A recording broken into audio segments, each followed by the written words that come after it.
Justice to Tuvalu. Maria looked out of the window from her hotel, situated in one of the 9 reef islets of Tuvalu, as she looked at the ebbing tide of the sea. Who would have thought that that very sea would take away entire communities in just a few years? The problem was with the rising sea levels on these islands. She sighed and looked at what she was assigned with: the task of bringing accurate data on how much the flooding of the islands was affecting the people of the Tuvalu Islands.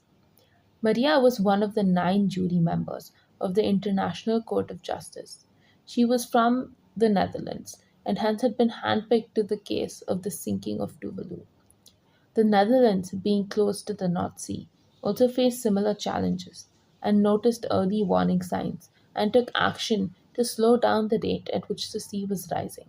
From the system of terps and dikes being set up as early as the year of AD 1000, the Netherlands was always developing new technologies to combat sea level rise and had continued to take protective measures against gentle flooding and sea level rise. As part of as some part of the Netherlands is situated below the sea level, by the 14th century, a lot of land reclamation projects had been implemented. But unlike the Netherlands, who had always enjoyed some form of economic prosperity, Tuvalu had begun to develop only a few years ago and was rapidly sinking as the sea level rose due to global warming. Tuvalu did launch its own land reclamation project in 2017 called Tuvalu Coastal Adaptation Project. The scale of it remains small, as the project cannot keep up with the pace at which global warming is happening.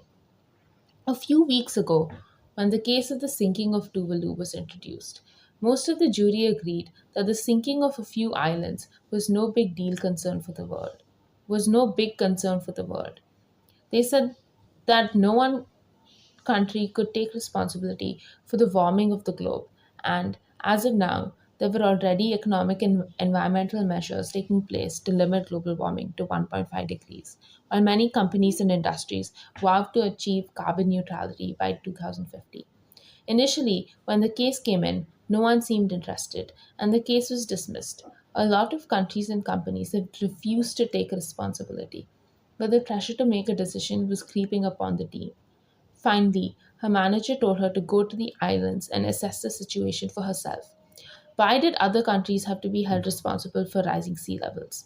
Sooner or later, this was going to affect everybody. Why were the people of Tuvalu so important? She had initially been inclined to side with the pleas of the industries. They did contribute to the economy significantly, and their voices just rang out all the more because of the finance that backed up their vocal cords.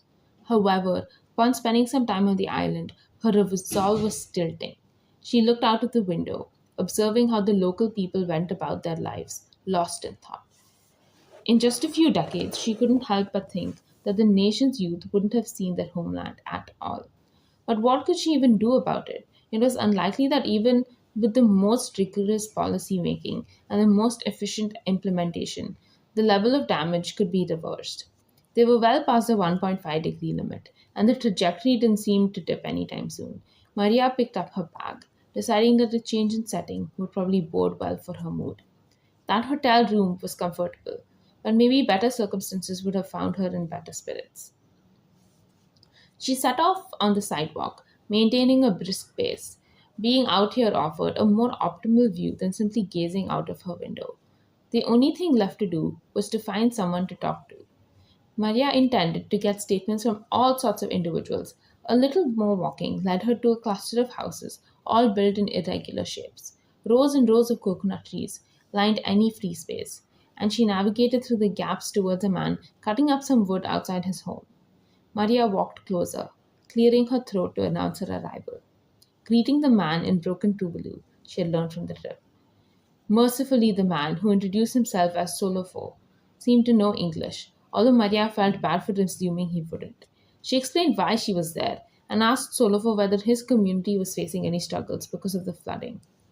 It's not looking pretty for us, let me tell you, Solofo continued to chop the wood, his eyes on Maria. The water comes in but never goes out. The crops we sow barely even grow because of all the salt in the groundwater. And the ones that do grow, they rot because the fields flood over with the salt water too. Fishing is our way of life, but the tides are changing. and we are barely able to navigate the oceans anymore. People are overfishing the coastal line because everybody is scared to go farther. He sighed, putting the logs away for a minute. If you want to help us, please do something so the ocean stop rising. The land was given to us by God. You don't have to believe in our folklore, at least believe in our existence. Our islands give us all we need. In the land, we grow our crops, and in the sea, we capture fish. We have the blood of heroes running through our veins, ma'am. And today, so many of us scared to even set out into the sea. Isn't that funny? He let out a wry laugh.